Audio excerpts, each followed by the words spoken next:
Hello and welcome to a very special episode of Fools Rush In. She said it was a whopper.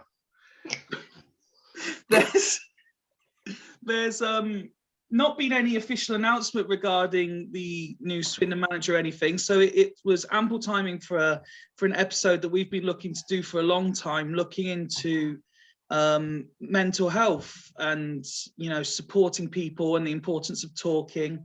And all the different help available. When we started this podcast, we used the tagline, we're not a slick professional outfit by any stretch of the imagination. We wanted to give the feeling of mates down the pub having a chat, and that is kind of what we've stuck to. But it's not always about having a laugh and taking the piss, which we do a lot.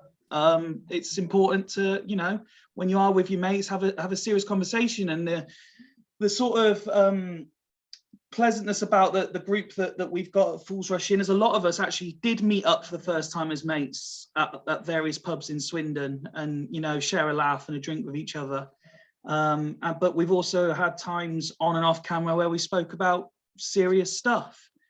And that's what hopefully we'll do today. We're in our own sort of unique way. We'll have a bit of a laugh along the way as well, but I've got the honour and the privilege of being joined by some of our regular panellists who have very kindly agreed to sort of talk about their stories in the hope that we can get the message across of how important it is to talk and to share and not, you don't have to deal with everything yourself. Let's start with the traditional greetings though. And first of all, looking splendid in his official Fools Rush In gear. Good evening, Ned. Good morning. How are you, sir? Yeah, not too bad, not too bad. I go back to work for the first time in about 2 months, 2.5 months tomorrow. So I'm a little bit nervous, but yeah, we'll you will be absolutely fine, pal. Absolutely fine. Looking splendid as ever. Very cool is our own Mr. A. How are you, Craig? Yeah, I'm good, thanks, mate. How are you doing? I am very well as well, thank you. Never misses an episode where he can avoid it. Good evening, Ben. Good evening, Stephen. How you doing, mate? I am well. How are you today? I'm all right, mate. I'm all right. I'm all good today. Good. And last but certainly not least, how are you, Mark? I'm very well, Mr. Fife. How are you? Yeah, very well, thank you. And that question, how are you, is very important because a lot of people will kind of get asked that on a daily basis and will generally just go, yep, fine, or all right, or whatever. But the question is, are you? And understanding that it's okay not to be. Before we get into any of the real sort of heavy stuff and personal experiences, Mark, I'll come to you first. When, we base ourselves on a football podcast and stuff, and there's been a lot of talk, whether it be fans during COVID not having that escape. We've had players past and present in recent months and years go through some very serious things. When you hear the term mental health, what does it mean to you? Again, I'll talk about this a little bit when we sort of go into our own sort of personal stories, but mental health has been a big and remains a huge part of sort of my own life in terms of my immediate family. So it's making time to ensure that you have a little bit of happiness every day, and that can be in any way, shape or form, and to try and focus on some positives. Again, don't have to be big things, and to take each day as it comes, because it never is as simple as being able to answer in that specific moment, are you okay? Because you might be at that moment in time, but the reality is, as in a moment things can change. So the importance, as you've already alluded to, is being able to talk or be aware that there are outlets out there for you to speak to or speak with. And Ben, it's such a wide-ranging topic. There's such a big scope of things that you can discuss, isn't there? There's no ranking of this is more mental health problem than this. It all comes under that umbrella. The same as there's not one way to deal with it. Everyone has their own way of dealing with it. Yeah, everyone has their own coping mechanism, and everyone has sort of their own sort of trigger, and nothing's ever too big and nothing's ever too small. And a lot can be said that of anxiety, when people actually get extremely anxious about over the smallest of things. You know, we will talk about our own stories in a bit, but you know, I suffer from like OCD and anxiety that I've had medication for in the past, and it can be just the little things that set you off and trigger you. And yeah, there's nothing ever too small, nothing ever too small when it comes to mental health.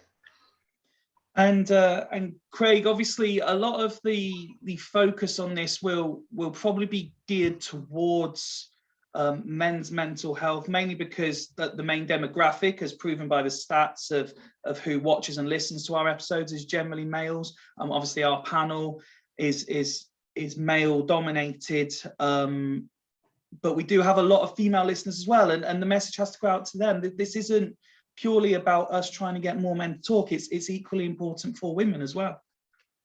Oh yeah, absolutely. And you know, women suffer in silence as well as men do.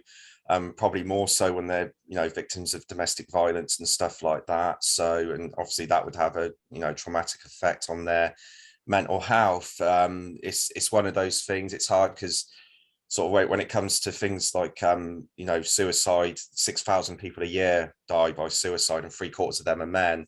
So although it is important to talk about both, clearly there's an issue there when the stats are so weighted heavily in you know, towards men taking their own lives, sadly. So yeah, it's you know, mental health, it's something that can affect anyone regardless of gender, age, you know, race, you know, social background.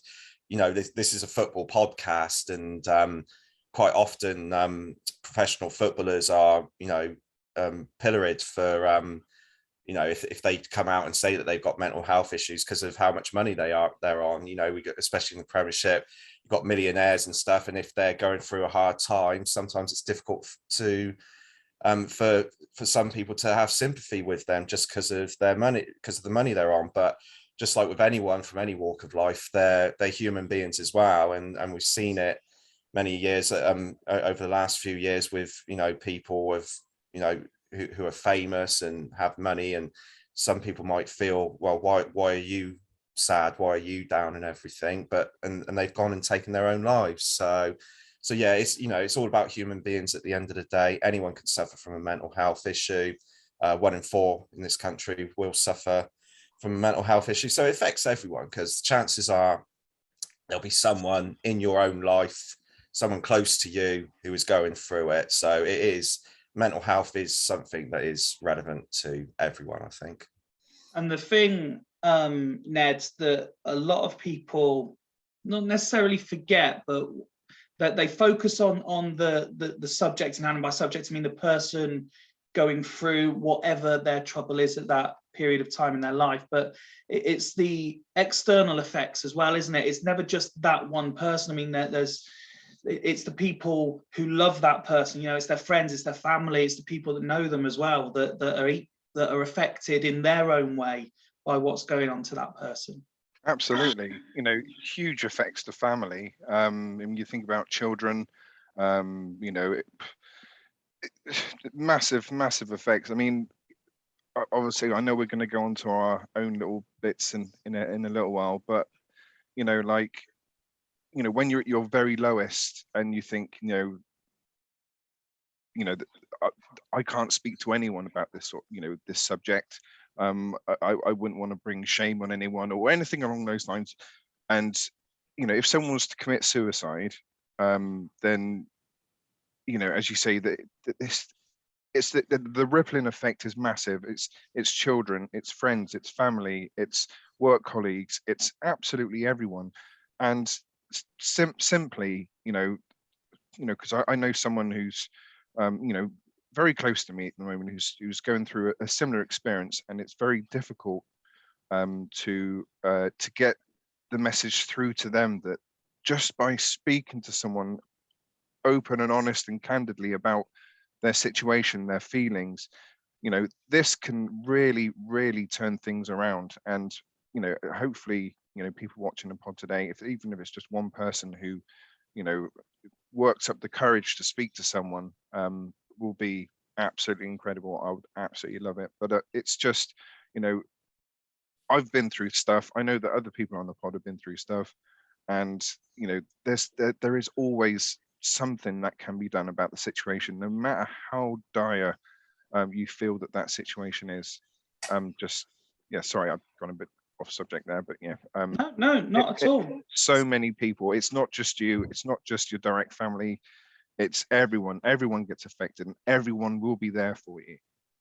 No, absolutely. And it's also the importance of recognizing, you know, that there are hundreds of fantastically run, fantastically equipped charities and organizations that can help with all manner. There are, you know, specialists in specific areas. I mean, Ben mentioned anxiety, for example, as one element. There are people equipped to deal specifically with that. There are people equipped to deal with the wider scope of looking after your mental health. But it doesn't have to be a professional like that. It doesn't even have to be a doctor. Obviously, it's recommended that you speak to professionals if that's what you need. But you know, it could be a friend, it could be a relative. If you can build an element of trust with a relative, you know, a relative stranger, you know, I don't think it's disrespectful to say, and you know, equally, I'll be coming on to my stuff shortly. When we set up this podcast, I didn't know any of you personally. I didn't know any of the other regular panelists personally, but very quickly there was that sort of that element of trust and that brotherhood there that I was able to tell you guys stuff that I hadn't even told close friends and family, because I knew you would understand. And that's kind of, if you can just find that one person, you know, I'm fortunate that with you guys, you know, that there's 10 of you, I think, more or less 10, and you know, and other people that I'll come on to later. I'm very fortunate that the people I've surrounded myself with, particularly in recent years, I've got a wonderful group of people, friends, family, you know, all sorts. But it literally can be that, just that one person. And on the flip side, you don't realize as someone externally, just a one random act of kindness, even if it's to a stranger, can completely change that person's day and the course that they're on as well. Which is something that particularly in recent years I've tried to focus a lot on. You know, I know the sort of person I am, and I can be a polarizing figure, but I particularly in recent years, I've tried to at least do one thing kind to somebody, in the knowledge that could have a big knock-on effect to them, and then they could have that knock-on effect to someone else, and so on and so forth. It's just a domino effect. But before, as we lead into, I should say, going through some sort of actual experience and stories, I just want to thank you all for agreeing to do this, because it means a lot to me that you've agreed to do this. I know, Ned, you were very up on wanting to do this more serious and a sort of emotive topic as well. Same with you, Craig, that this was something we all wanted to do. So thank you all in advance for agreeing to do so. No, you're welcome, mate. I mean, is there anyone who particularly wants to lead in, or I'm happy to start us off? It's entirely up to you guys. You know, this is kind of a free, open forum to discuss and talk. Is there anyone who wants to say anything in particular first about their own experiences? I'm more than happy to go first, and I'll be honest, some of the things that I'm about to say I haven't really spoken about in public, you know, before, you know, this particular forum. And it's important to say, don't, just because you've agreed to, don't feel like you have to say anything you're not comfortable saying. It will be cathartic, I think, and there's also probably several touch points within what I'm about to tell you, which will maybe resonate with some of our listeners, because it isn't always about necessarily having immediate family and friends to be able to talk to. It's about knowing who the support networks are and who you can go to get the advice. So I'll try and keep the story relatively short.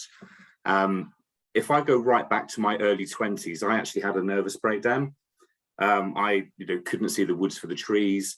I wasn't able to function. I didn't want to get out of bed every single day. just, but pretty much just like given up on being able to speak or talk to anybody. I mean, a lot of that came down to my formative years. I came from a relatively broken home. I had a very abusive stepfather who was physically abusive, the type of person who would come after you with a baseball bat, that type of person. And that kind of began my journey into, well, who can I speak to? Because I didn't have any immediate family that would understand outside of my mum and my brother. And they were very much involved in that situation as well. So it wasn't as if they were an adequate outlet. Thankfully, I had a very good youth worker who I was able to speak to. And I say this is one of these types of groups of people that you can go and speak to outside of the usual, call the number lines, etc. that you can call.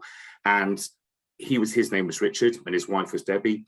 And I was about 16 when I first met them and kept in good contact with them. And I knew that in my hour of need, that they would be somebody to speak to. And they kind of pulled me around and got me in touch with sort of social services and the people that I could speak to really start finding my way. And I'll leave that part of the story there because that was the first sort of part for me. That sort of transgressed, and in my sort of early, I say first, maybe second adult relationship, I hadn't really learned how to communicate or deal with my own feelings or how to communicate them effectively, because for so many years I bottled these things up. And I think as a result of that, it kind of led to depression and the whole kind of being unable to function on a daily basis. And it got to the point where I wasn't contemplating suicide, and I know that's obviously a very serious topic. But I ended up reaching out to the Samaritans, and again, completely anonymous phone call, spoke to this wonderful woman who literally was non-judgmental, allowed me to say exactly what I needed to say. And just from the cold comfort of having that conversation, I was able to start very slowly to put things into context. And I made regular phone calls to the Samaritans over a 3-month period, talked through my progress. And again, because nobody was judging me or had no input into understanding what the context of what was going on in my life, it was very easy to offload. And I think as that became easy and I was able to process things, it enabled me to get my foot back into day-to-day living. Now I know that isn't always as easy for everyone to be able to do, but that was really fantastic for me. And I will gladly sing the praises of the Samaritans and all the volunteers that work for them for forever and a day. Now, my own personal experience aside, from a mental health point of view, my younger brother, he's a couple of years younger than me. I'm in my mid-40s. He's in his early 40s now.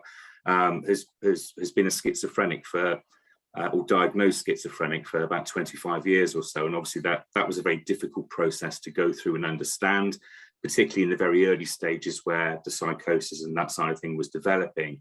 And it's as somebody that's incredibly close to you and seeing their behaviors change, it's very difficult to kind of say, okay, well, you'll snap out of it. That's your immediate reaction is, it's okay, you'll get over this, everything will go back to normal.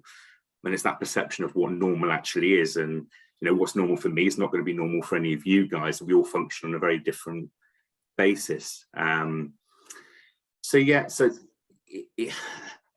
again, I've touched on it. And so we've dealt with that for many years. And also my brother's a lot more stable now and can live a day-to-day functioning lifestyle. And we have a very good relationship. But that's down purely to the dedication of my mum being his principal carer, that he has that support network. And again, that's not going to necessarily be the same for everybody. And the one final thing I will say from my own personal journey, and again, feel free to ask more questions as we go on. During my first marriage, my stepdaughter was a self-harmer. She would hide it for many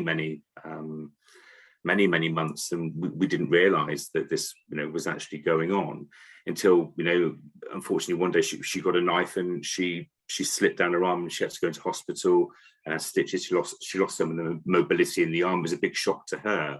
And we had the whole family therapy and social services involved to help her get the help that she needed. But unfortunately, that came down to us maybe not noticing the signs that were there. So there's a huge amount of guilt as a result of what went on there.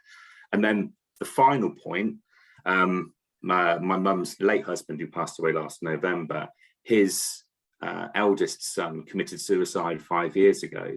Unfortunately, he hung himself after many years of threatening to do so. And what I will say is they battled so hard to get him the help that he needed, but he just wasn't in that place where he would be able to accept it. And no matter what you do or what you try and do, it's incredibly important to keep the lines of communication open. And he made up his mind a long time ago that was what was going to happen. So it's a whole hodgepodge of things that's just happened to me. So, or that I've been involved in my own life, and I'm sure some of your stories will have similarities along those things. But the big point that you've made, Fife, is it's incredibly important to be able to talk about it, because again, it gives me a sense of relief to bring the topics up, because they're always there in the back of my mind. When you're feeling a bit low, you'll go back and start thinking about moments in your own life which it's natural to gravitate towards, but by talking about them, you can keep the wolves from the door, for want of a better expression. So, and that's the positive that I take from it. No, absolutely. And firstly, thank you for being so open and so honest and articulating it so well. Yeah, well done, Mark. Yeah, well done. It's not easy for anyone to talk about it, particularly when it's their own experiences. It's probably the wrong phrase as such to use, but I'm sorry that you've had to go through so much.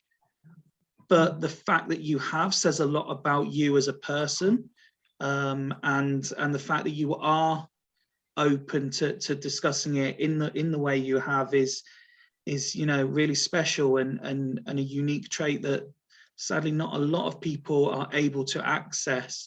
And I'm sure it's taken a lot of time for you to be able to get there, and it's nice that you've been able to highlight certain people specifically along the way who played a key part in that.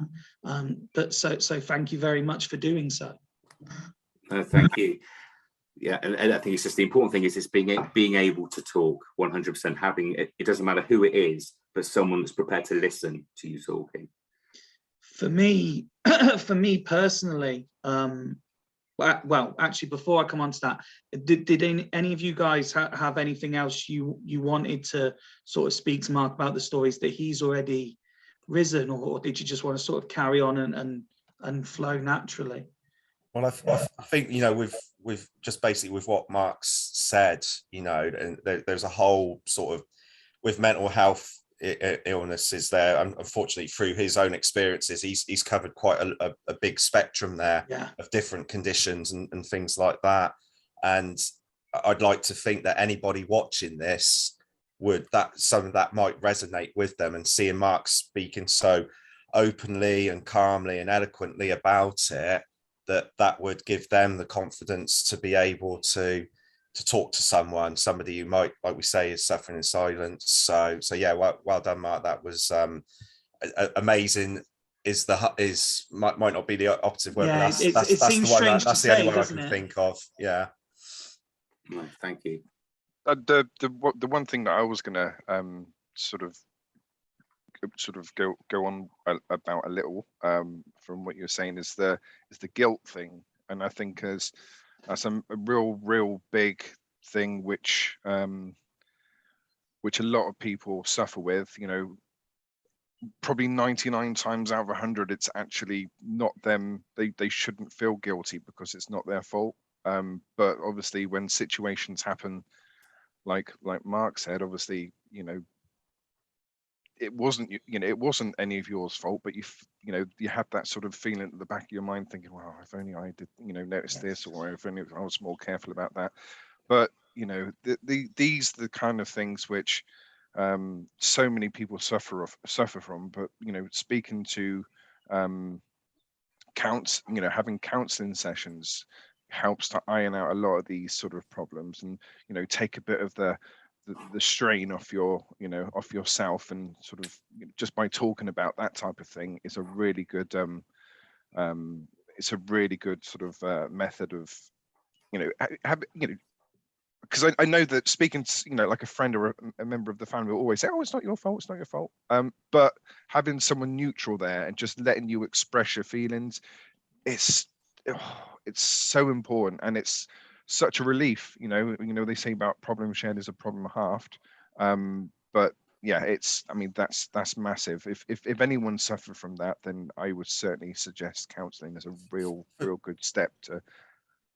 For some people, you need somebody outside of your bubble to give you that sort of confidence. Like when it comes to counselling and stuff like that, with the counselling I've had, they help give you the tools to be able to deal with my anxiety and my depression and my depressive moods and stuff like that. That's something, as much as I've got a really good support network of friends and family around me, none of them have got the professional capabilities to be able to give me those tools that help me manage my mental illness. So yeah, you're right, Ned. It's all, it's not for everyone, but there's so many different ways of doing it now. We've seen through COVID, counsellors are happy to do video calls. They'll do it over the phone. You can do it face to face. So I think there's even some that just do like a messaging service. So it's it can be tailored for however you want to do it, and obviously whatever you feel comfortable with. One of the sorry, carry on. I was going to say, well done, Mark. I thought that was really good. Oh no, absolutely, could not agree more. One of the main words I picked out of what you said, and it resonated with me a lot, Mark, was perception. And by that I mean, so in my experience, in terms of personal experience, I've encountered two sort of isolated moments, if that makes sense. And these are stories that until very recently I'd not really shared with anybody. It was only a couple of weeks ago that I actually informed my mum of the first one. Bear in mind, it must have happened probably 7-8 years ago, in my mid-20s. And perception was the key to that one. So for no reason or fault of anybody, I went through a real spell of questioning myself as a person, and by that I mean I would have a lot of solitary moments in my house. At the time I had my wife and my son there, but I would have a lot of solitary moments to myself, and quite often I would begin to not full on cry, but I would tear, and there'd be a lot of times where I would sit there and I would just sort of think that I wasn't doing enough as a husband, I wasn't doing enough as a dad, I wasn't offering enough, I wasn't being able to give enough, and it was that was upsetting me. Now again, it has to be said wholeheartedly, Aidan had no problems at all that I wasn't able to deal with, but I didn't feel I was capable. Amanda wasn't, we weren't having any marital problems at the time, but it was just something inside of me, as if I wasn't able to do what I thought was enough. I wasn't able to provide what I felt she deserved, what Aidan deserved as well. And it all came to a head one evening when I went for a walk, just around the local field where we were living at the time. And I thought, this isn't right, this isn't me. I'm normally a lot more of a bubbly character. So I sort of noticed it in myself, but I couldn't get out of the slump, so to speak. So I booked an appointment with my GP, and I spoke to a lady nurse at the doctor's. And we had various tests to see if there were physiological things affecting my mood. She must have took pints of blood by the time she'd done with me. I've never seen so much blood be taken out of one person. But the turning point for that one was she recommended a book. Now, I'll be honest, I can't remember now what that book was. And the reason is I went through various chapters of this book and I was like, this doesn't, I'm not gaining anything from this. But there was one chapter and it was about perception. And this book, this chapter was only a couple of pages long, and I read it, and it was about framing a question and then framing it a different way, asking exactly the same question, but in a different tone or a different tense. And suddenly that sort of clicked inside me, and there was a shift almost instantly for me. And I'm very fortunate, and I realized that, because, you know, I didn't spiral into anything more than the nurse said it was a very mild depression that I'd had. So I know I'm very fortunate to have come out of it in the way I did. But just changing that perception of, it's not all about, am I not doing enough? Am I not giving enough? But is what I'm giving the right sort of giving, if that makes sense? And just changing it like that really helped me. So for the first time I really encountered anything personally like that, it was just that shift in perception. And you're right, I think it was you that said, Craig, speaking to someone outside of your outside of your immediate circle, because I couldn't tell my wife that this was going on, because then I didn't want her to blame herself that I was feeling that way, because it wasn't her fault. And it took someone outside of that to give me that sort of, just change your perception of it. And that's where that changed for me. In more recent times, and I alluded to it in the intro, unfortunately, my wife left a couple of years ago now, just before COVID hit, in fact. And I very much believed that I was dealing with it the best way I knew how. You know, I kind of kept myself to myself. I wasn't, you know, being antisocial or anything. I've never been, as you guys know, I've never been the going out all the time kind of guy anyway. I didn't really bother anyone with it, you know. I can't remember the exact dates now, but I think I didn't officially tell my family, you know, till like 2 months after. I didn't tell people at work until a couple of months after. And even then I just kind of carried on being myself, or this sort of caricature of myself.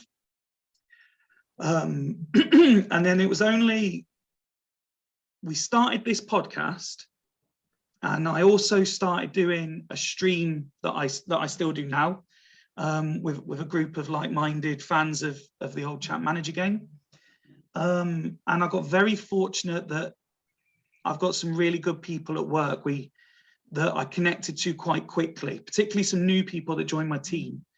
And with those 3 sort of new, if you like, social groups, I realized something again. I realized, because of the people that I had, and how, you know, you guys made me feel welcome as part of a social group again. I kind of realized then that what I was doing wasn't right. It was right for me at the time, but I was just kind of stuck in a rut. And then I came out of it again, and then I could see from that point on, I was, you know, I was so much happier. I was happy to get out of bed and go to work, because I had people I enjoyed talking to. You know, even now I look forward to talking to you guys on this, because it's something a bit different. And it was like, I think, again, something that Ned and Craig alluded to in the intro, surrounding myself with the right people. You know, when I told the guys from the streaming that I do what was going on, they were like, I wish you told us months ago. You know, obviously when I told my mum and that, they were like, I wish you told us months ago. And yes, I probably should have done, but because my mechanism is, I don't want to be a burden on other people. But then I wasn't being a burden to them anymore, but I was able to tell them, because I was now in a place where I was a lot happier. And that came organically because of the people I surrounded myself with. So that time I didn't need a doctor, I didn't need a nurse, I just needed the right people. And I, again, touch wood, and I admit I'm a very, very lucky person, because once again, just at the right time, I found you guys. we got the people at work that helped bring me out of what I was then to what I am now. The guys that I stream with helped bring me from where I was to where I am now. And I recognize how lucky I am. But I don't know if you guys agree, but once no matter how big or small your personal experience is, once you've experienced something, you can see it developing with someone else. And again, it's whether you feel comfortable enough to kind of go there. There's been one or two people over the last sort of 18 months where I've sort of just approached with a text or a DM or something and just said, look, by all means tell me to piss off if you want to, but are you okay? And, you know, thankfully, that helps build relationships with other people, because generally you're asking that because you can see something's changed and then they can recognize in themselves. So for me personally, you know, to you guys, and I say it all the time to the people I work with and to the guys that I stream with, thank you very much for, you know, helping me get out of the slump that I didn't realize I was in until you helped me get out of it, kind of thing. Yeah, I think you're absolutely spot on there, Fifey, when you say about when you've been through it, you tend to recognise the issues in other people. And it sort of goes back to what you were saying about your friends and family saying, oh, why didn't you tell us earlier? Well, unless you've actually gone through it yourself, or you're close to someone who's going through it, it is hard to sort of empathize, not empathize, I guess, but to understand what they're going through. So that's why it's, you know, I was in a similar boat where it took me a long time before I could admit it to my, you know, immediate family and stuff and friends and things like that. So yeah, and again, well done, mate, for sharing that. You raised some really good, you know, really good points there. No, thank you, I appreciate that. Oh, sorry, go on. So I was going to say, I mean, it's the thing is as well, it's very easy to trivialize your own experience as well. I know you touched upon saying about mild depression. Well, depression is depression, whichever angle you want to look on it. And I never, from a personal point of view, I never understand severe depression to normal depression. And for somebody to label you by saying that they thought that it was mild depression is probably unfair on you. For you didn't know where you were, you didn't know or understand how you were feeling. And it's only as a result of being able, like you said, to channel the way that you did, were you able to understand that's where you were. So I just think, you know, I think it's probably a little bit unfair on you, Fifey, as a human being, to say that it was a, you know, mild depression. Depression affects everyone in different ways, but it's depression as a whole and not a specific scale. Yeah, I mean, I completely agree with that.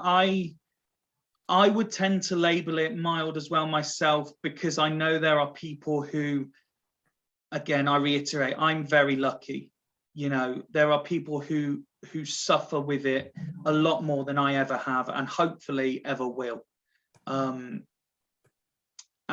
I equally don't want to trivialize what they go through by making out mine was anything more than it was. But no, I completely get your point. It's equally, you don't want to shrink your problem down to make someone else's be more elevated. You know, deal with your problem, and then you're able to help someone else deal with theirs as well. But no, thank you very much. Craig, would you like to go next?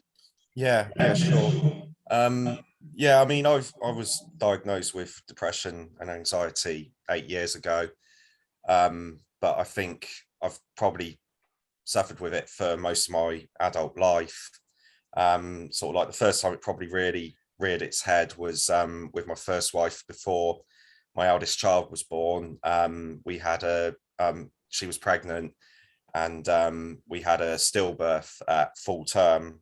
Literally on the day the baby was due, the baby's heart stopped beating. So, which obviously was a horrendous thing to go through, and for her to give birth to the baby naturally, knowing that the baby had died and everything. It was horrendous. But for me at the time, we had counselling and everything, but I was more being there for my wife at the time, and I was worried about her.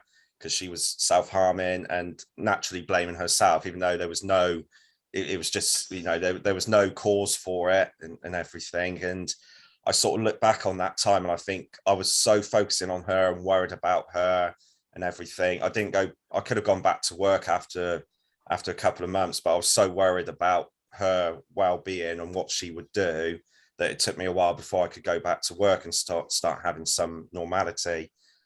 So for me, it was, yeah, it was a hard time going through that. 3 years later, me and her split up, and you kind of think if you go through something like that, you can get through anything. But we split up for totally different things. It had nothing to do with losing the baby. We had another 2 kids since then. But if anything, going through splitting up with my wife, my first wife, sorry, was when I was at one of the lowest points of my life, I think. And it was the one time where I did consider suicide. And, you know, they say the stats are, I think it's 1 in 5 people have suicidal thoughts in this country every year. So it's, yeah, it was a hard time for me. I didn't know where I stood. I didn't know what was going to happen, whether she'd move away with the kids and stuff like that. And, you know, being a dad is, you know, was all I had left really. And I was worried I was going to lose that. Luckily for me, it came at a time where I was changing job. I started doing the job that I'm doing now as a training for it, sorry, as a trainee, which takes about a year. So that came along just at the right time for me, and it gave me something to focus on.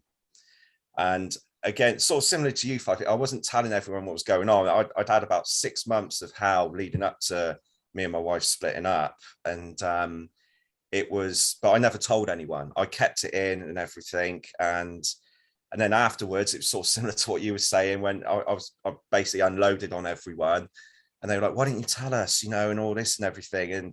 But I kind of felt like I failed as a husband and I failed as a dad. Mm-hmm.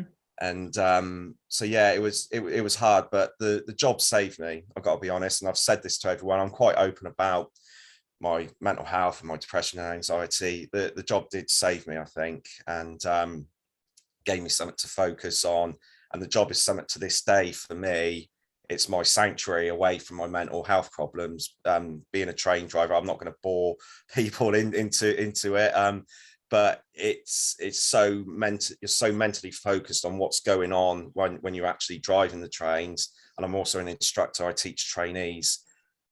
I'm so focused on that, you know, my mental health problems go away to the back of my head, and I'm meeting people who I've worked with over the years, my railway family, as I like to call them, over the last 20 years. And I'll see someone who I haven't seen for months, and just things like that would help me, you know, take my mind off it and everything. But still at that point, once I qualified, I wasn't diagnosed. And it was only a few years after I met my second wife, Vicky, and I was having trouble with my ex-missus, with the kids and everything. And I was also getting grief off my immediate family over different things. And I just felt so low, like the lowest. The only other time I felt that low was, like I said, after me and my ex had split up. And I was talking to Vicky about it in tears.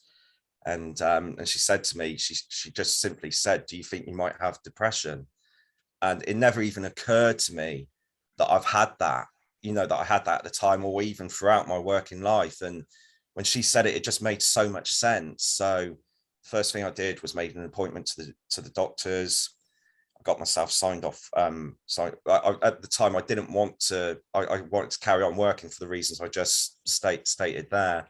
But I had to go off because I was on medication until they made sure that there was no side effects for me. But yeah, but I still felt a sense of shame that I'd let myself down and I'd let everyone down by letting myself get into this situation. And I was also embarrassed as well. I was embarrassed that I had to take medication. I was embarrassed that I was crying and I was unloading this to Vicky. And I spoke to my cousin about it, who I knew had gone through it and had been on medication and stuff like that. And he said, do you know what I do, Craig? He said, I just talk about it. I'll talk about it to anyone and everyone. And he said, I'll even joke about it sometimes. He said, I'll take the piss out of myself. He said, it's the best way to do it. Then you've got no, he said, I've got no worries. And that, from that day to this day, from that moment, that's what I did. And all the shame had lifted. I can talk about it to anyone. I could talk about all my experiences to anyone. And it helps so much. And so I've managed my depression since then. I'm extremely lucky that I've got a good support network with my wife. My kids are good. I talk about it openly to my older 2 kids who are 14 and 16, and they understand it as well.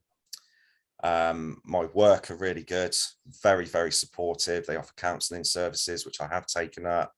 My manager with I haven't told you guys this, but I am currently off work sick at the moment because my depression has sort of reared its ugly head, and it started affecting me at work.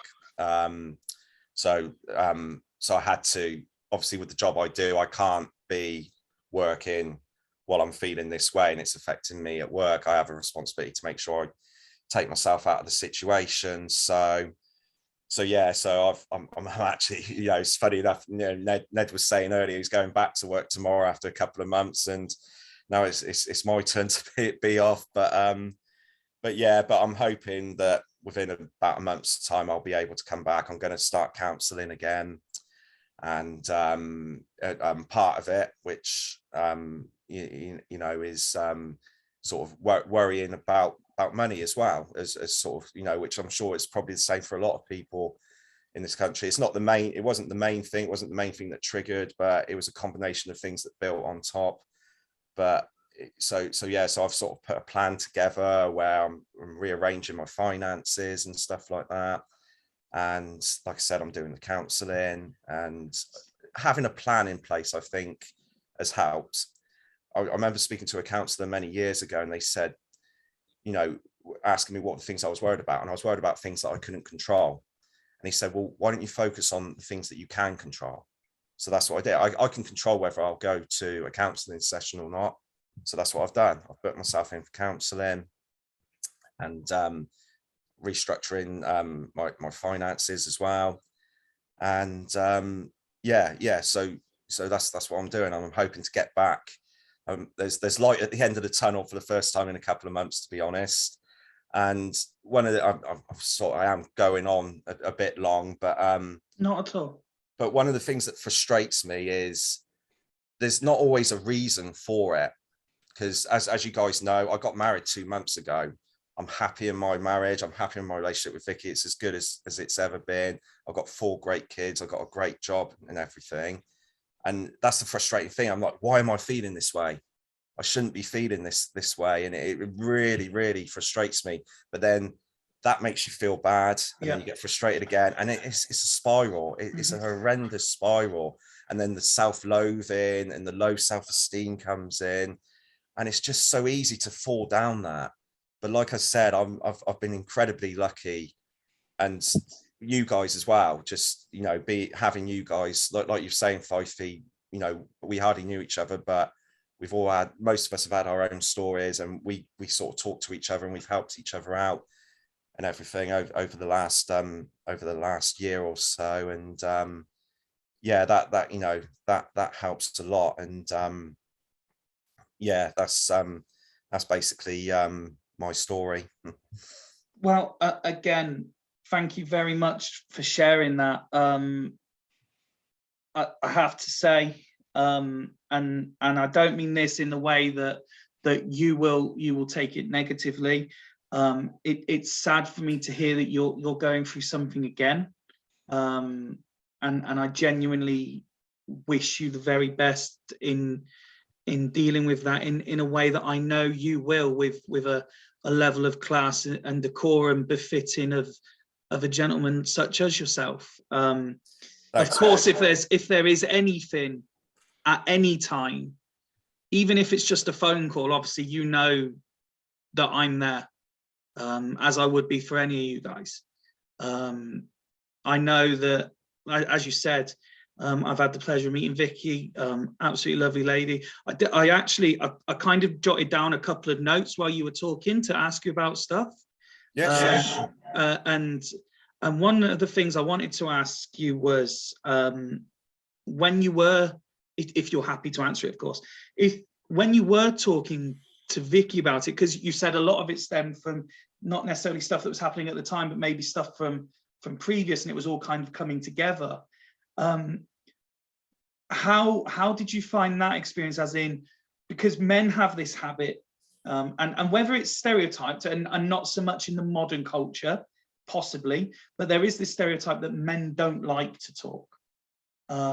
Now, whether that's men to men or men to partners, like I said, I don't like to be a burden to anybody.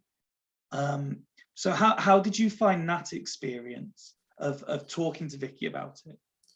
I think, because I mean, I'm quite an open person anyway. I wear my heart on my sleeve, so and I'm like that in my relationships, and so Vicky had an idea of what I wasn't keeping anything from her. So when she did suggest it, and I was able to sort of, it opened the gate for me to talk more about it. So it was more of a relief, to be honest. But yeah, I found it easy. But that's just me. I'm probably the exception rather than the rule, especially when it comes to men. I don't like to generalize, but let's face it, the stats are there for, there's a lot more awareness now, isn't there, about mental health, and especially men's mental health. But let's face it, it's still a difficult thing for men to talk to. So I might have made it sound easy because it was and it was easy for me, but it's not easy for everyone else. So I understand when it's hard, it's going to be hard for a lot of men to be able to, one, admit that they've got a problem, and then two, trying to do something about it. And but that first, it's so important to break the seal, to admit you've got a problem, either by telling someone close to you or just going to the doctors, either one of those things, and then you can take it from there. It's just so important. But I do understand that it is such a difficult thing to do. The other thing I picked up on, and it's a bit lighter, and I recognized it a lot in me as well, was when you were talking about being able to joke about it. And I mean, me as a person, I'm very self-deprecating. Even on nonchalant things like at work, if someone says something and they think maybe they shouldn't have said that, I turned around to them and said, look, you're talking to a guy who grew up in Swindon. He was the fat kid with glasses. You're going to have to go some to properly offend me, and I have no problem sort of expressing that sort of character about myself. I'm not, easily offended. You would have to go some distance to really rile me like that. But when you then link it back into topic in hand, I think when you get to a point where you are able to, not necessarily rip the piss out of it completely, but you are able to see the lighter side of what is a very serious and important topic. It is a very important and a very crucial stage and of recovery and success, I think, when you're able to get to that point. Yeah, I think so. I mean, it's not for everybody, but I'm like you, Fifey. I'm quite self-deprecating. So if I've done something, I've messed up or made a mistake, I'll make a joke like, "Oh, I must have forgot to take my tablets today," and things like things like that. I do make light of it, because I think for me, comedy or just watching something funny on the telly or just having WhatsApp conversations and everything on Fools Rush In. It makes me feel so much better. At least what does it do? It releases endorphins or whatever it's called and everything. And so yeah, I think being able to sort of joke about it, but everyone's got their own way of dealing with it. But I think it is important to try and make light of it. And I think when you do that, you sort of see an element of empathy there as well. Yeah. Towards it. So yeah. There's for me, there's no harm in having, you know, trying to make light of what is a serious subject. And there's certainly no shortage of comedy moments in the Fools Rushing WhatsApp chat, that's for sure. I was going to say, Fifey, just on the point you was making just a moment ago, it's the demographic of like 50 plus. They're the people who are told to have a, you know, keep things in. The stiff upper lip. A stiff upper lip, yeah, all of that sort of jazz. They're the ones that are really, really sort of just get stuck in their ways and then just retreat into a shell. I mean, guys, I mean, if any of you guys are listening, just please talk to someone. It will make you feel so much better. It will make you feel so much better, honestly. I definitely think that the one good thing about society the way it is there has, to a reasonably high percentage, I would say, been a shift away from this sort of toxic masculinity. And you know, I do think particularly people around my age, say, and a little bit older and a little bit younger, they are more sort of aware of how they're feeling and perhaps why, and more willing to talk about it. I think you're right. I think it does stem from the slightly sort of older generation, Ned. But then it feeds down, you know, because if your male role model, you know, in most cases it will be your dad, for example. If he's a very stiff upper lip kind of guy, that's kind of what you aspire to be. You always want to kind of be like your dad in that respect, don't you? So if you're growing up around that sort of situation, that's what you're going to be as well. I think with our age, you know, obviously we had the internet, so we had like your ICQ and your MSN Messenger. So if you needed to just have a word with someone, you had that sort of facility sort of back in the day. Obviously you'd have a friends list. You didn't speak to everyone, couldn't speak to someone random unless you're on ICQ. I'm not sure if anyone remembers ICQ, but it was okay. You're showing your age there, Ned. But you'd speak to someone random in the world and it would usually go on to asexual location. But it's just, at least, you know, at that point, you know, us of that sort of generation had an outlet. Do you know what I mean? We if you just wanted to speak to someone, rather than, you know, your person in the 60s and 70s, you would have to go and approach someone, you know, or use a house phone to speak to someone. So I think, you know, our sort of age and younger, I think, you know, slightly better equipped to deal with it as opposed to, you know, the older people. I think, you know, we've got more outlets possibly. Definitely. As you're sort of key in the conversation at the moment, Ned, would you like to go next? I didn't really think about, I should have, you know, made a few notes and points and stuff that I was going to talk about. But I've your best content comes from the heart, Ned. So my Ned reports are shit, in other words. No, not at all. Not at all. But that is why we brought Mark on board. Just the Jerome Sinclair one, mate. That was it. No, just you know, just you talk about as much or as little as you want, mate. You know, it's you know, it's entirely up to you what you feel comfortable with, mate. Absolutely. There's no pressure, mate. There's no pressure or expectation here. Yeah. Cool. You do, you know, just do what you want, mate. Right. Okay. I mean, I think it's quite safe to say that I've had probably issues with, you know, how to deal with emotions over the years. I remember back when I was 12, I attempted suicide because I didn't work up the balls to, you know, to ask a girl out on a date. So, I mean, obviously, that's not a normal thing for you know, a kid of that age to do. But you know, I had gambling problems, I would say probably from about the age of maybe 16, 17 upwards. I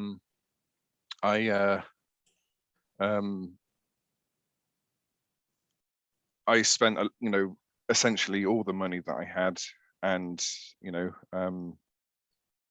I also put money on my parents' credit cards as well when I was younger, and it got to a sort of level that I don't think I'd ever be able to pay back. And I was incredibly close to ending things at home. But the thing which stopped me from doing it, when I was 12, it was my brother who heard the clink of the tablets in my pocket, because I had one of them big sort of tubs. I was at a youth club and I done it there. And he heard the tablets and he got me back home. He told my mum and dad, and they took me to hospital. I had my stomach pumped and I was fine. So my brother is like, he's like my hero. When I first joined on, I said my brother's my hero. But Yes. there's all these points growing up where as a typical younger brother would do, would sort of nickel my brother's stuff to be more like my brother. I took his expensive sort of sheepskin coat out once and lost it. So I don't know. I struggled for a very young age how to deal with stuff. And if I'm completely honest, I'm not entirely sure. It was such an odd scenario. I haven't really spoken about this with anyone. So I'll try and do this as best as I can do. At the time, all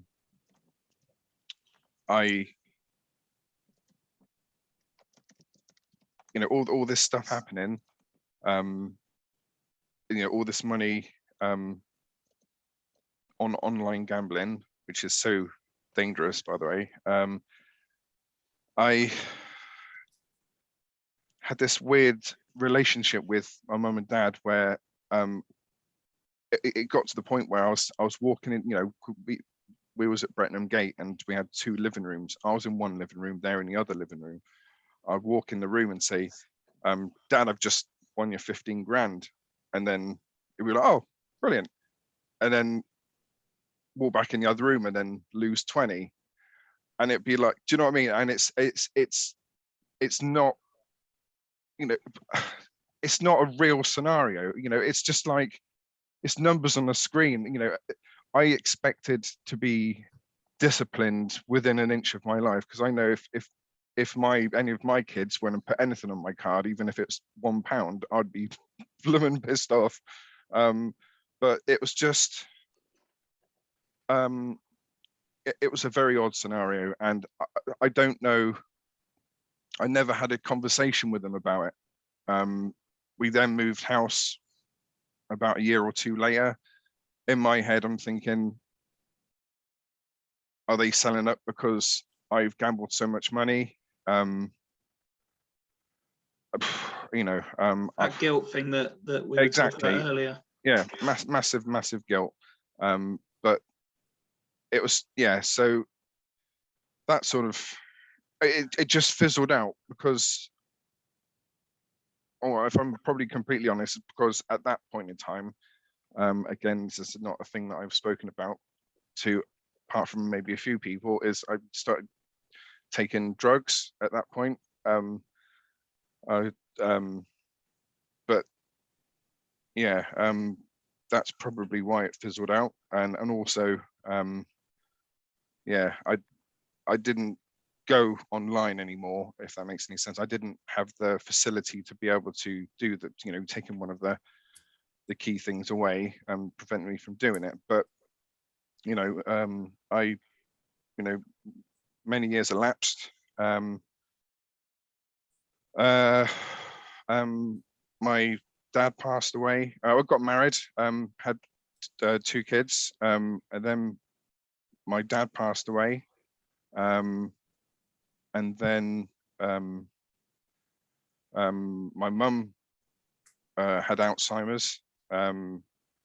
So started to sort of, it started to get worse. My wife then split up with me, unrelated to the gambling, I think, because I didn't gamble at the time. But yeah, I split up with my first wife, and then I started, because obviously I didn't have a home. She kept the home. I then moved into mum's house to be her full-time carer. You know, the two things just made sense to, you know, to do that. I kept seeing my kids, which was fine, but it was then, obviously, I was damaged goods at that point anyway. But then you put into the mix of, you know, a broken marriage, and then, you know, caring for my mum who's like disintegrating in front of my eyes. You know, day on day, you know, obviously anyone who's had a relative with Alzheimer's, it's you know, for them, obviously they must be feeling terrible because they don't know what's going on. But at the same time, it's much worse for the people around, because, you know, you can see the person that you love, the person that you know, meant the world to you, just completely changing on a daily basis. So yeah, so that was really tough.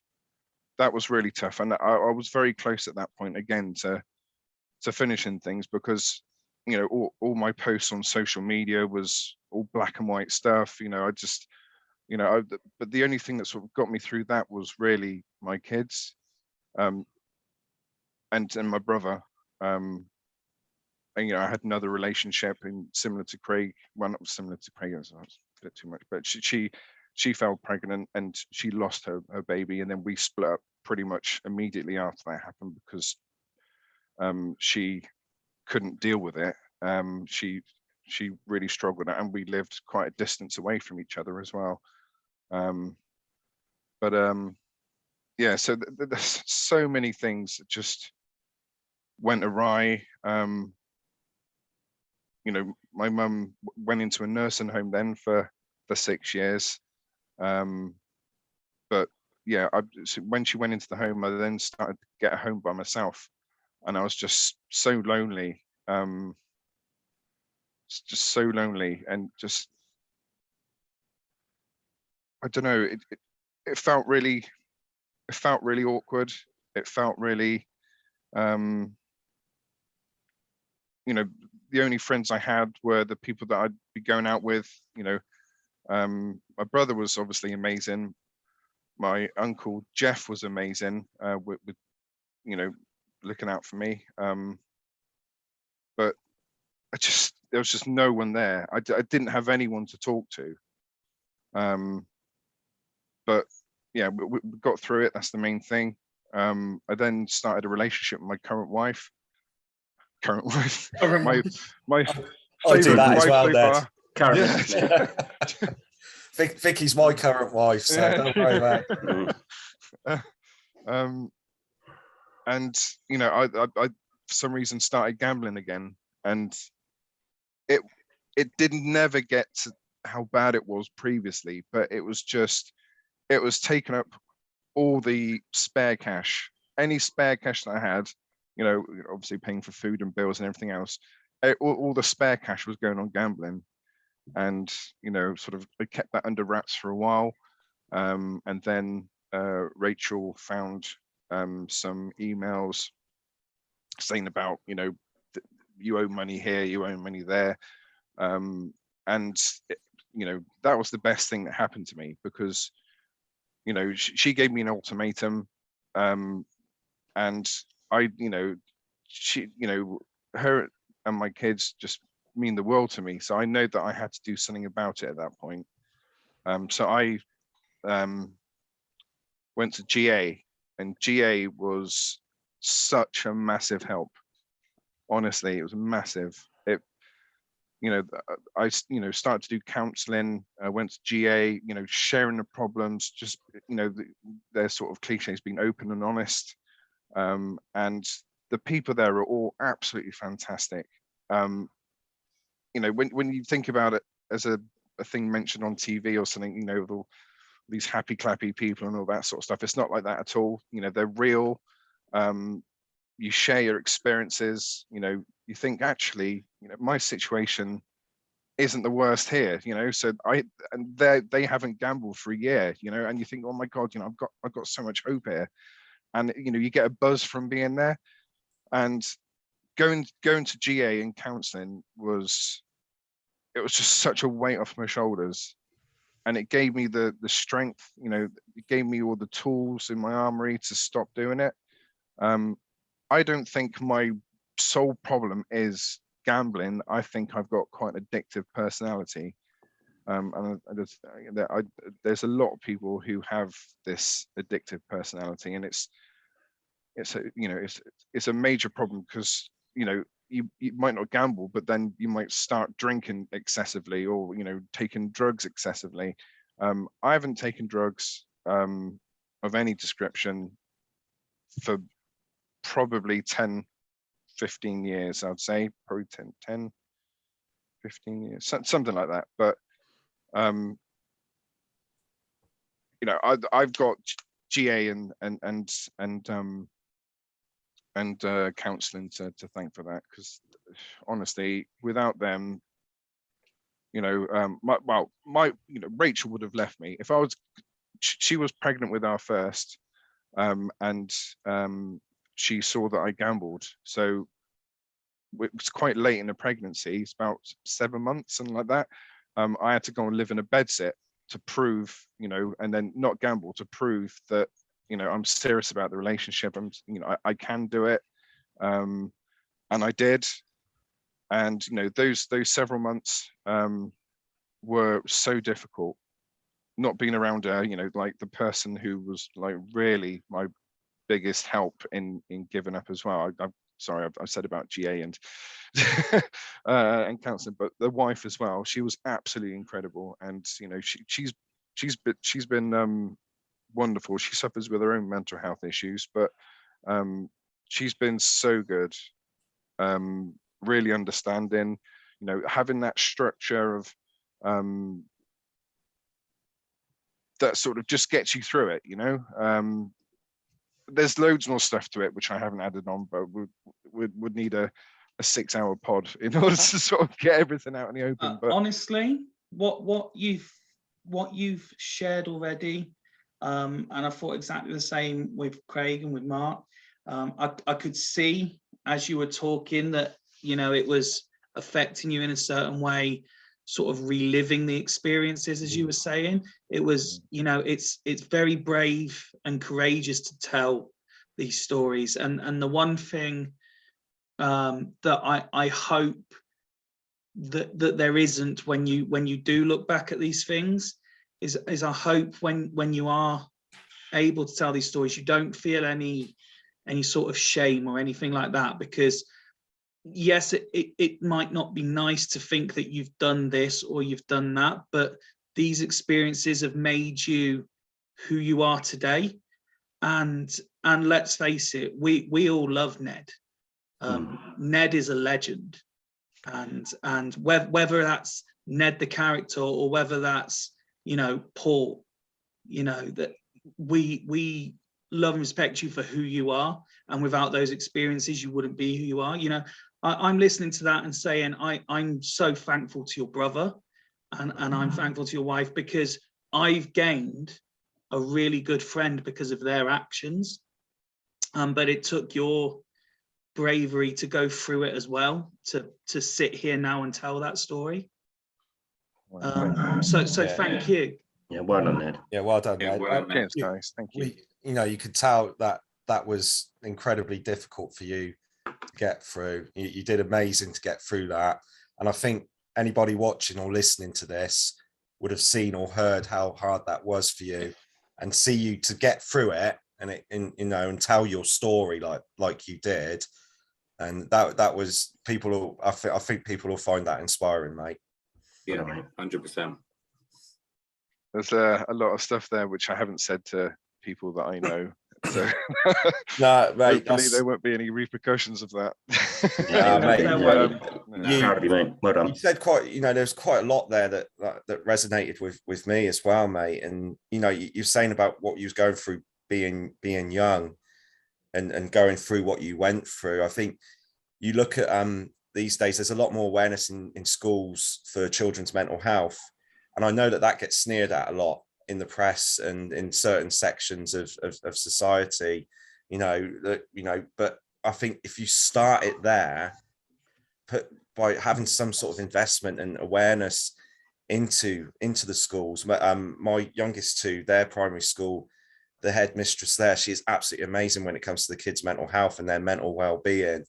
And if that's done across the board, you think of how, that would help save so many kids and people going into adulthood and preventing them from going through sort of similar things like what you've gone through and many other people.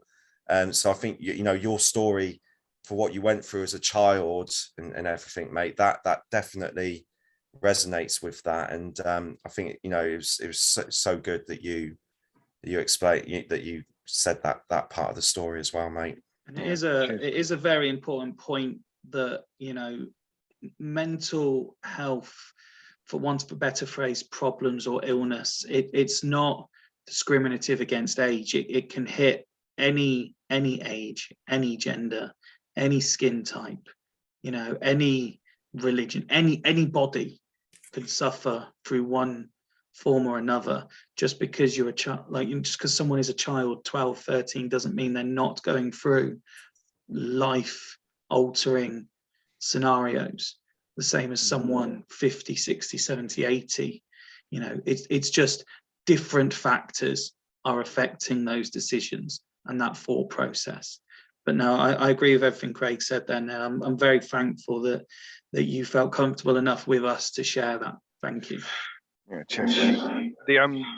At the moment, as Craig said a moment ago, I've been off for several months. It's anxiety and depression, low mood is the reason why I've been off. It may not look like it on the pods, but obviously it's a very short clip into my life. I shouldn't be feeling the way that I feel or have felt. It just happens. And, sometimes you need a little helping hand to sort of get you through these tough times.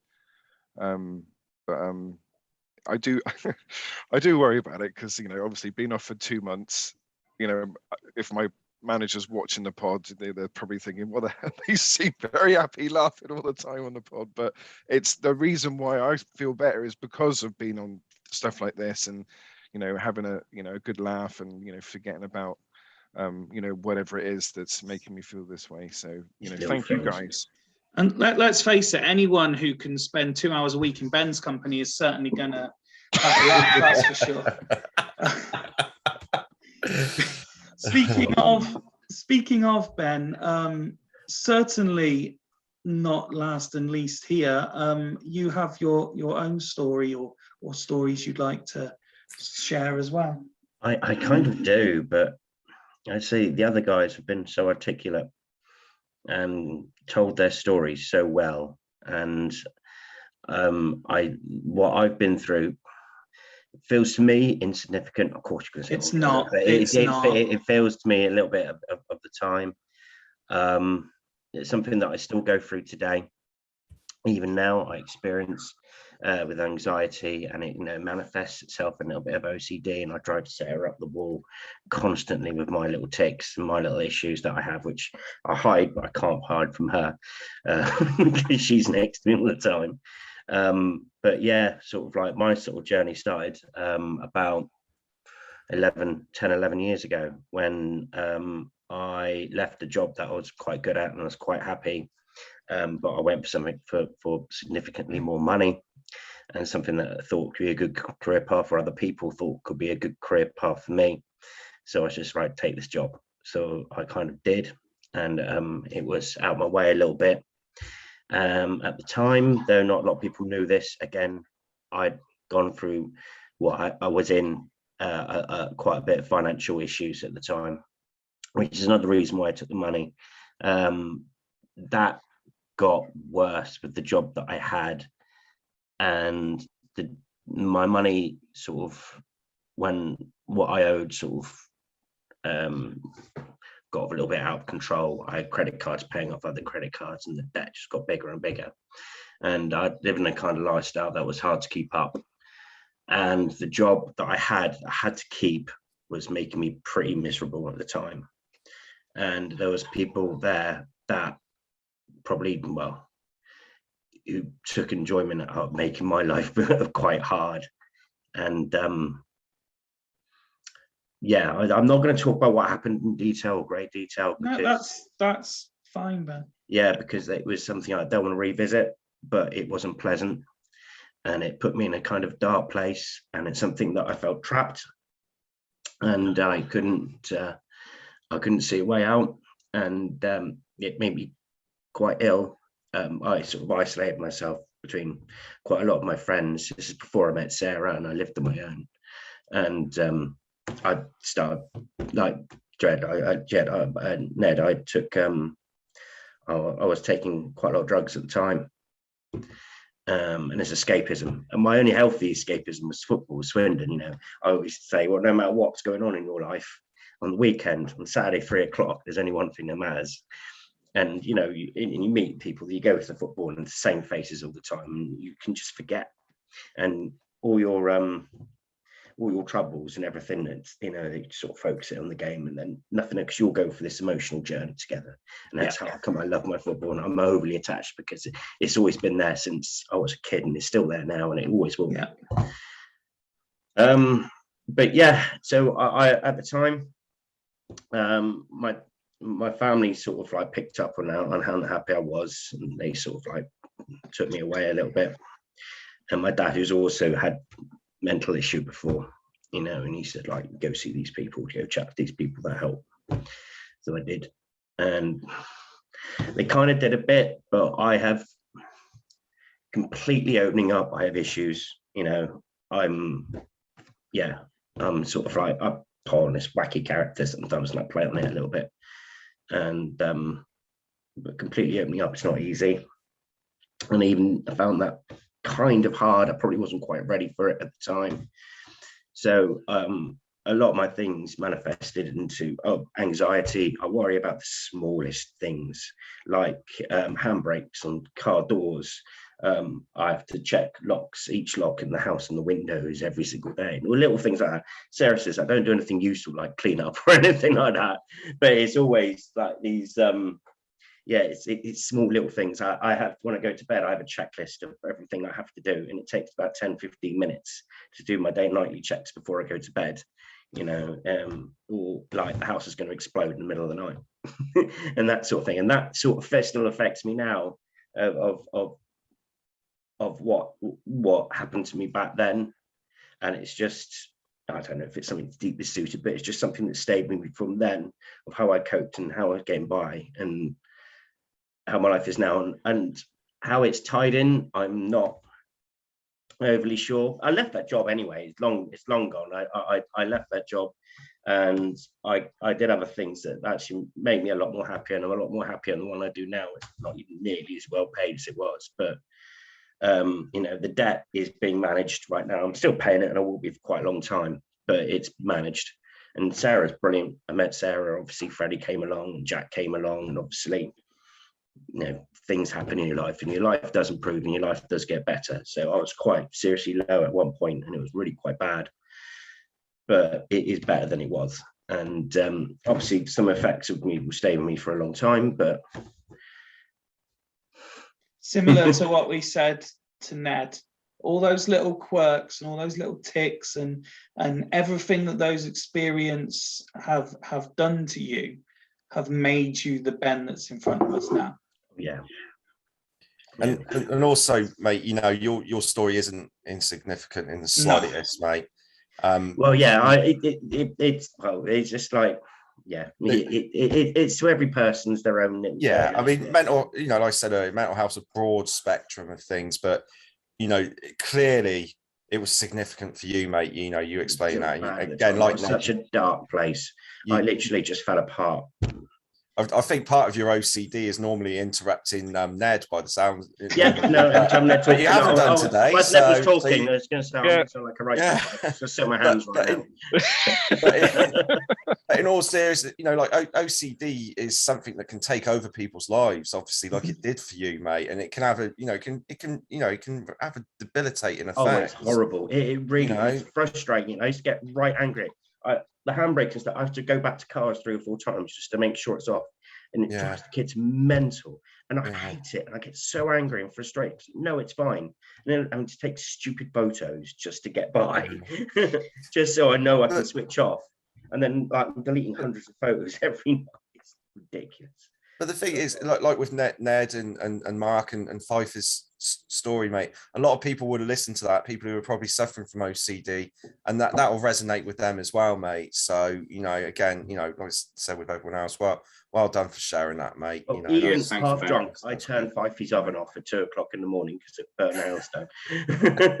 It all makes sense now. That's why I did it, mate. It's breaking the bed. I couldn't leave it off because I have to oven checks. I have to tap the hobs. Yeah, I was going to say, and so now that particular thing makes sense. How do you explain breaking the bed? Because I'm fat. I'm overweight, mate. I'm sorry. Can we just clarify? This was a separate bed to Fifey, by the way. Oh yeah, I didn't break 5. Yeah, I'm also fat, but I didn't break any beds that night. Yeah, no, I slept in Fifey's living room on the odds night out, and yeah, they made a nice little camphor bed, which I kind of broke. A big ass. But again, no, honestly, thank you very much, Ben. We could see, we could hear what reliving it was doing it to you. And I very much appreciate the fact that you were willing to do that as part of this episode. Guys, again, thank all of you, really. I feel like I've got to know you all a bit better, like understanding your backstories. I've gone through a variety of emotions listening to it, from sadness to, you know, to being proud that to be able to be here and join this experience of hearing you all talk about it so openly and honestly, and again, echoing what Craig said, no one watching or listening, whatever you're going through, where you know, it's not insignificant. You know, I can quite easily look at what I've said, and I could sit here and I could compare it to what Mark's been through. You know, I said all the way through mine, I'm very lucky. I'm fortunate that I've not been through what Mark's been through. I'm fortunate I've not been through what Ned's been through, or Ben, or Craig. I could quite sit here and say I'm a bit of a fraud for even sharing mine in comparison to what they've been through. But it's not about comparing it to other people. It's about opening up and being able to recognize that something significant is happening in your life. And whether it is a family member, a friend, a specialist, a charity worker, social services, a doctor, whoever, you know, GA, AA, whatever your personal circumstance in, if you can find that right person at the right time, because similar to what Craig was saying, timing as much as anything is important. If you get the right person at the right time, because you could get the right person at the wrong time, or you could get the wrong person at the right time. But if you're lucky to get the right person at the right time, it makes one hell of a difference. There are a variety, and the guys here have touched beautifully on some of the different organizations, ranging from GA to Samaritans, doctors, you know. Sorry, Fife, can we put a link in the description for Samaritans and Mind as well, for just so that people got access to it if they need to use it. We absolutely will do, and we'll share it on our social media as well. But no, honestly, guys, I'm humbled to have been able to sit here tonight and listen to your stories. Thank you very much. Was there anything you wanted to add sort of more broadly speaking on the subject before we conclude it for the evening? Yeah, sorry, Mark, you go ahead, mate. So cheers, Greg. So I was going to say, I mean, obviously, in recent times, I think mental health has probably been amplified as a result of our lockdowns during COVID. Yeah. And I wanted to hear everyone's personal stories before asking the question. Really, how did you find the isolation and managing your own mental health? Were there adverse effects, or how did you get through those those moments of imposed isolation? So I'm happy to jump in on that one first. So I look at it as two different things. So unlike seemingly 95% of the country, I was very fortunate that I could carry on working and I didn't have to work from home. So 5 days a week I was still going into the office. Now it was brutal at times for what we had to do. And that's not like, I don't want that to be exaggerated that we were being worked like dogs. No, it's just the nature of the industry I'm in being plastic. And obviously at that point, it was all about visors, it was about shields, it was about this, it was about that. There was a lot going on. But also linking back into obviously what I was saying about my own personal experience, just before lockdown is when my wife left. So I was fortunate I could be at work because it was similar to like you were saying, Craig. It gave me something else to focus on, because essentially what I was doing was I was coming home from work, and except for the days where my son was here, and you know, me and my now ex, we have an absolutely fine relationship. We manage co-parenting very well. We're still very amicable. It was an amicable separation, but essentially 3/4 nights a week I was coming home from work and I was just sitting here on my own, you know, because I'm not blessed with hundreds of friends. I'm very much a quality over quantity kind of guy anyway, but I'm not blessed with having massive amount of friends. So generally I was coming home from work and I would just sit. Now, for me, it took me a little while, and it coincided with coming out of that slump from no longer being in a relationship and being in a full-time family situation. But once I was able to embrace, I bought myself a multi-gym, which I built out in the shed, and it may not, you know, it may not look like it, but I did spend a long period of time, you know, doing weights, and then I started going out for runs, and once I got out of that slump, I kind of feel I lived a different lockdown to everyone else, because I didn't have the, you know, we were doing the family WhatsApp calls that everyone else was doing, but because my mum and her husband and that, they were, you know, they weren't able to work because of the industries they were in. They were lovely and tans, their gardens looked pristine, you know, they were doing all this stuff on the house. I was coming home and I was like, do I have to wash up tonight because I'm knackered from work? You know, I don't have this nice tan that everyone else seems to have. I'm not going out for all these leisurely walks that everyone else is going on. And lockdown for a period seemed like everyone was having all this fun and I wasn't having it. Obviously, that wasn't the case. But that, again, it's that perception thing. So I found that COVID as an actual stimulant to my mental being wasn't really a thing, because what it was doing to work was causing that to be a stimulant. And because I had my own situation going on at home, COVID was not a direct reflection of what was happening. So I would say I was very lucky during COVID that COVID itself wasn't a prime factor in my thinking. Yeah, I think for me, I'll be lying if I didn't say that COVID took a toll on my mental health. Sort of for me, as good as, you know, my wife's amazing and my kids are amazing too, but sometimes I needed that outlet to go out and see my mates. I don't, like you, Fifey, I'm not blessed with friends. It's quality over quantity, but every now and then being able to go out with your friends and have a drink and everything, it's sort of, you know, makes a big difference to your mental well-being. It does for me anyway. Not being able to do that was pretty hard. I know there's probably people in much worse situations who are on their own, and you know, and things like that. But yeah, it was hard for me. But again, similar to you, Fifey, I found an outlet, and part of it was, you know, Fools Rush In before we were named Fools Rush In. That helped hashtag STFC fan chat. Yes, that was it. Helped me. That helped me no end. And strangely enough, the podcast, Price of Football podcast, that helped me.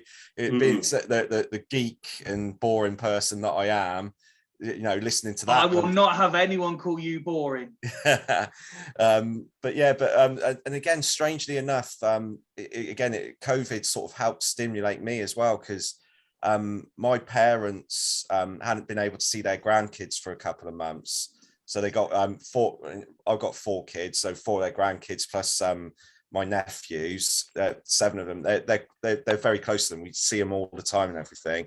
And for 2 months they didn't see them, and you know, I was like, what can I do for them? So I downloaded a video editing software, and I got my brother. That's not come in handy for us at all.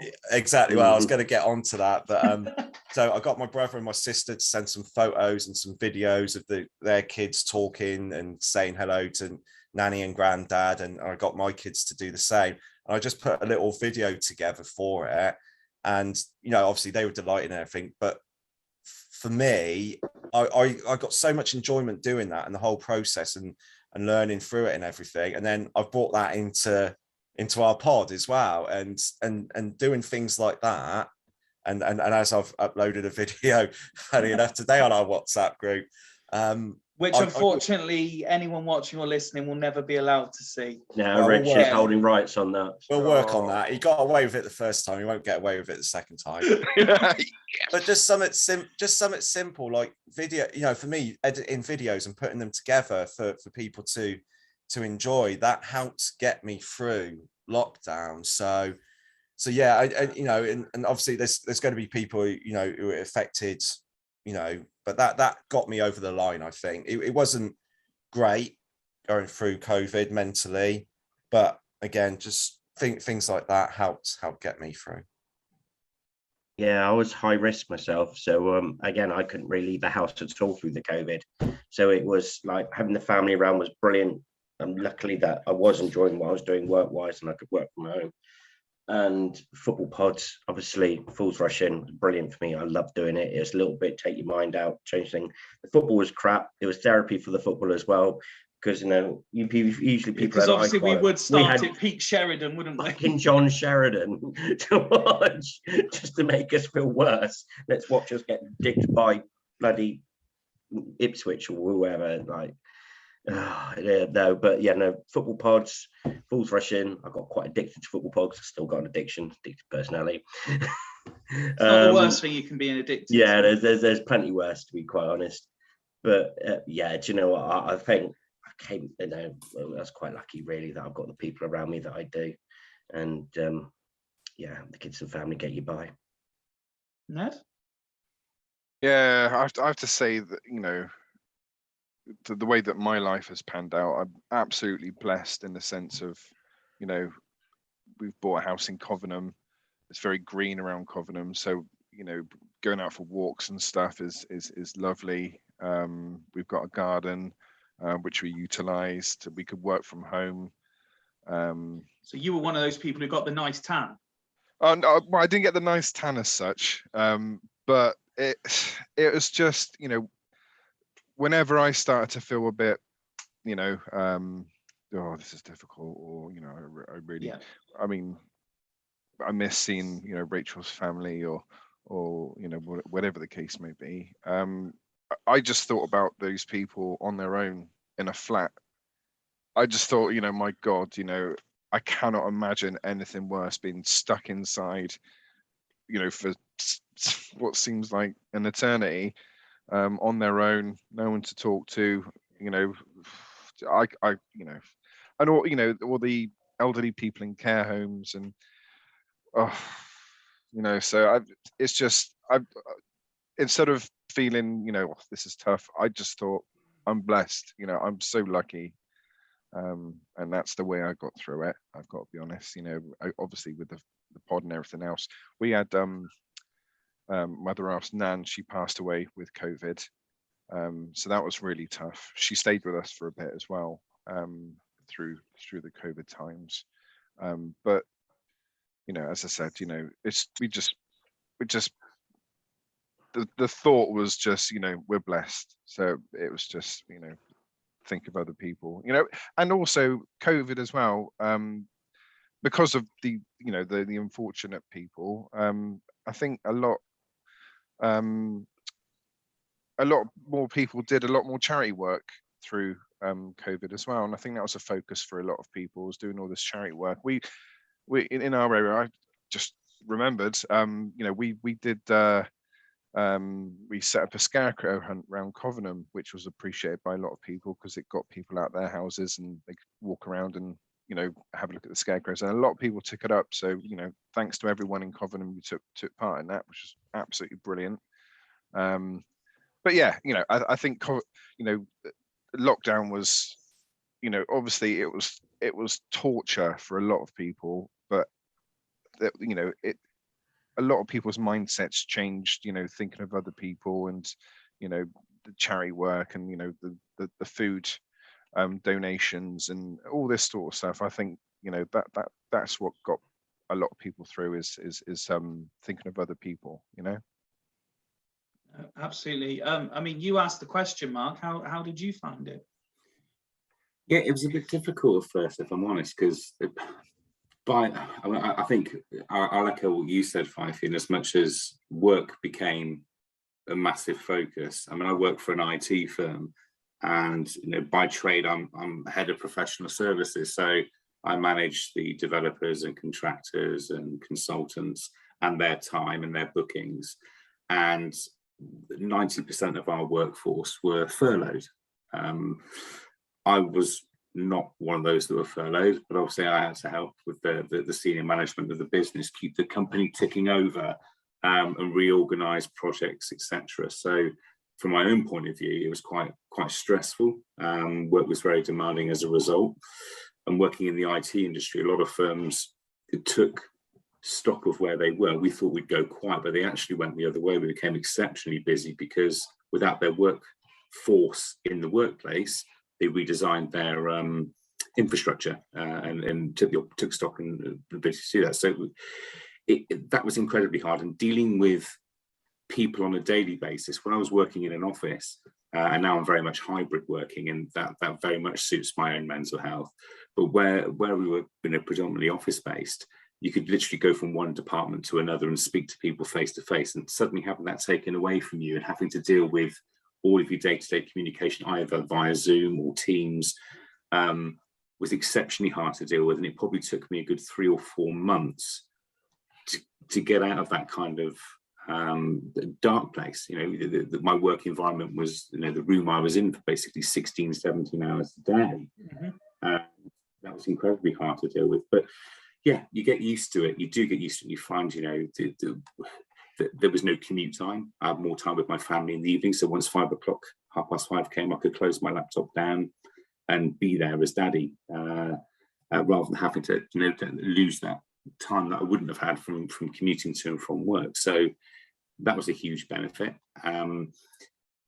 Yeah, it's strange. I mean, looking back on it now, I wouldn't want to have to do it again, obviously, but I think I'm better prepared for it mentally. I think I'm better, more prepared from a resilience point of view, and it's the experience that makes you stronger. And the fact that it wasn't just me that was going through it, there was already the actualization and realization that it applied to everybody within good reason. So you couldn't feel that isolation in your own isolation because everybody was in the same boat. And I think that, touching on what Ned said and what Craig said, you know, the emphasis was on helping your neighbours and you know, doing things from a local community point of view, you know, celebrating the NHS, all the things that we did collectively to give us the focal point to keep us positive, changed and happened. And I'd like to think that moving forward, that whole experience can be looked back on with some positive connotation rather than just the negatives of the disease and the loss that people suffered as a result of that period of our time. But yeah, I was just very interested in hearing how it affected everybody else, because it just gives me that bit of comfort to realise that, you know, yes, you know, whilst again, my working from home situation is very trivial compared to others and compared to the type of mental health circumstances that they have, but I was very interested in hearing what your, you know, personal experiences were, because, you know, for me it was hard doing things that should be relatively easy to deal with, rather than having something that affects your day-to-day life, then you're not being able to have the escapism that you need to help you cope, you know, with your day-to-day, to give you as normal a, you know, a feeling, you know, with your own happiness. So that was really my take on it. But thank you for asking. That's good. It was good. Good question, Mark. Well, really interesting question. Very relevant. Also, as well, guys. Obviously, you know, as humans, we adapt, don't we, to our situation. We're very resilient in that respect. But one thing that none of us has mentioned, and I'm sure has affected probably all of us, is the fact of homeschooling. Yeah, I'll get Sarah in on that. Jesus Christ. Being a teacher. Yeah, that was a test and a half to everyone's mental health, wasn't it? I had a newfound respect for teachers after doing that. I mean, Christ, I only had to deal with one of the little shits. How they deal with 30 with them, I'll never know. Yeah, I'll be honest. So again, I got very lucky in the sense of, so where I've already said that I was working, my ex was able to and was set up to work from home. So we got Aidan all the equipment he needed. It took them a little while, particularly, unfortunately for Aidan, he suffered a little bit in the absence of physically going to school, because when COVID hit, he was in year 6. So he was just finishing, depending on what you want to call it, primary school or junior school.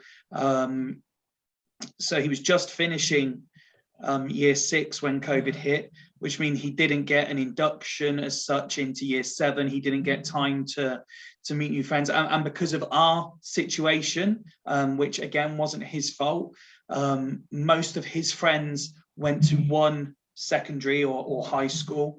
He ended up going to another. So most of his went to a Hinckley-based school, because when we were applying for schools, both of his parents were situated where I live. He ended up getting the secondary school near to my house. But obviously his mum then moved near to where he was going to primary school again. So he missed out on going to a school with the majority of his friends. He's ended up going to a school where he knew one child, and they weren't even friends, but he knew one child going into secondary school. Obviously year 7, he spent, I don't know, 4 weeks, because of how long COVID went on for. So it wasn't until year 8 that he was even able to start developing relationships with a whole new set of kids that he had no idea. Aidan is a very shy child, so it did take a while for him to adapt. But the school itself, once they'd got to grips, so because his mum was classed as a key worker, he was able to finish year 6 in school.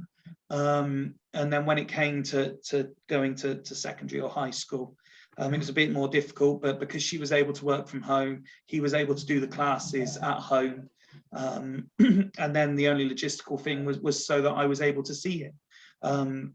And then once he was able to then go back to school, physically go to secondary school or high school, we changed the logistics of it then.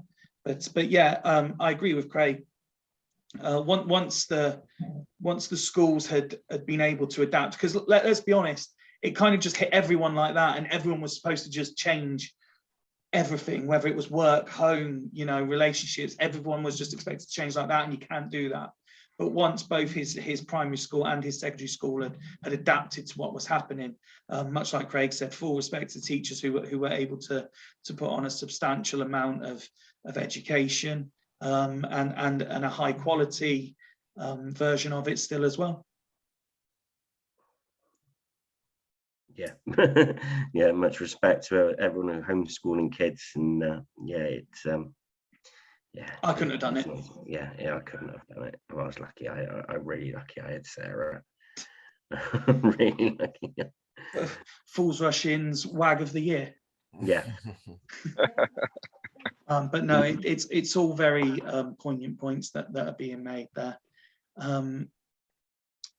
I can't thank you all enough for being on tonight. I genuinely hope, whether you've watched this episode or listened to this, I appreciate it's not our usual jovial, banterish, taking the piss out of Ben style episode that we normally do. But as I think it was Ned said earlier, even if we're able to help one person either change their mindset or just decide to speak to someone, or you're able to find someone, then hopefully it was an episode worth doing. Thank you guys for doing it. Thank you if you have watched or listened. We really do appreciate the views and the listens and the constant feedback and interactions we're getting. And if you do, you know, even if you don't know us personally, but you resonate with any of our stories, you by all means you can reach out to us if you don't feel you have anyone else. And if you want to speak to someone in particular because their story has resonated, then we can sort that out. If you want to kind of speak to all of us, then you will find us on either the pod social or our individual socials. We will certainly be there. If you feel you've got nobody else, then we will be there to listen and you know, and talk if you want us to. But thank you very much, Mark, Ned, Craig, and Ben, and again to anyone watching and listening. And thank you to all of those running the charities and organisations that help professionally with this kind of thing. We really do appreciate it. Until next time from Fools Rush In, goodbye.